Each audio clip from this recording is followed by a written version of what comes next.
After the massive success of the original PlayStation, Sony started preparing for the release of their new console. On March 4th, 1999, Sony officially announced the PlayStation 2. They stated that it would be fully compatible with classic PS1 games, as well as play DVD movies with its brand new DVD player. On March 4th, 2000, the PlayStation 2 was released in Japan, which sold almost 1 million units there in day 1. The PlayStation 2 was sold in North America and Europe later in that same year. It was considered a massive success during the release. However, not everything went as Sony planned. You see, the success could have been greater, but the console was hard to manufacture, making Sony run into some supply shortages. So when it was time to bring the PS2 units into the UK, only 80,000 units were available. The supply was soon sold out, and the first weeks of the PS2's release, only games and peripherals were available. Manufacturing delays also pushed back the original launch day to fall in North America. Many PS2 owners went through numerous disk read error messages, but what's cool about this is that Sony agreed to offer free repair services or replacement for the defective consoles, and continued to do this until February 2005. Just a year later, after the launch of the PS2, Microsoft joined the console wars when they released the Xbox, and Nintendo joined as well when they released their new console, the GameCube, while the Dreamcast died a slow death. Now let's look at the technical specifications of this console. The PS2's technical specifications consist of the Imogen Engine CPU running at 294 MHz. Later models came with it running at 299 MHz. But 6 MHz isn't that much of a difference. The graphical features consisted of a GPU dubbed graphics synthesizer, which had a clock frequency of 147 MHz. The PS2's CPU, dubbed the Imogen Engine, can stimulate weather effects, human behavior, and emotion.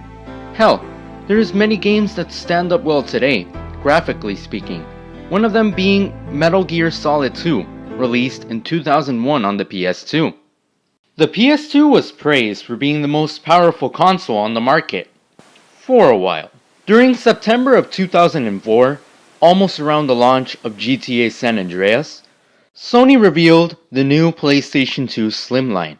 In order to prepare for the newer models, Sony stopped manufacturing the older models to empty their stock inventory.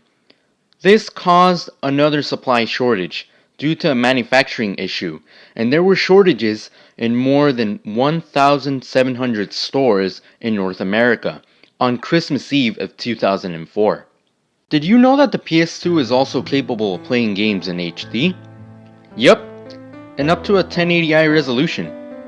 Yes, it may not sound like much, since everything today is about a 4K or Ultra HD resolution, but for a console that was released in the early 2000s, this was a pretty big deal.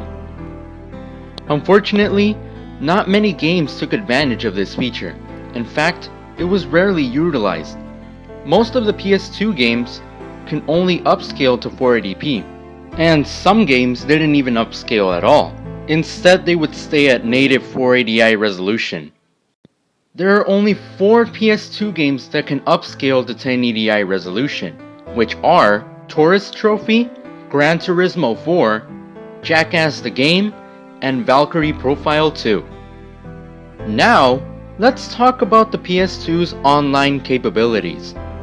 The PS2 was originally going to be able to stream media like movies, TV shows, and music, but Sony never developed streaming software, and the PS2's successor, the PlayStation 3, was the first PlayStation home console to stream media. One exception, however, Netflix released a disc that allowed PS2 owners to stream Netflix movies and TV shows through their console, but it was only available in Brazil. One last bit of trivia about the PS2 is about how it was originally going to have upgradable firmware. According to Digino Gaming, the PS2's internal software was planned to be updatable by transferring data from a memory card.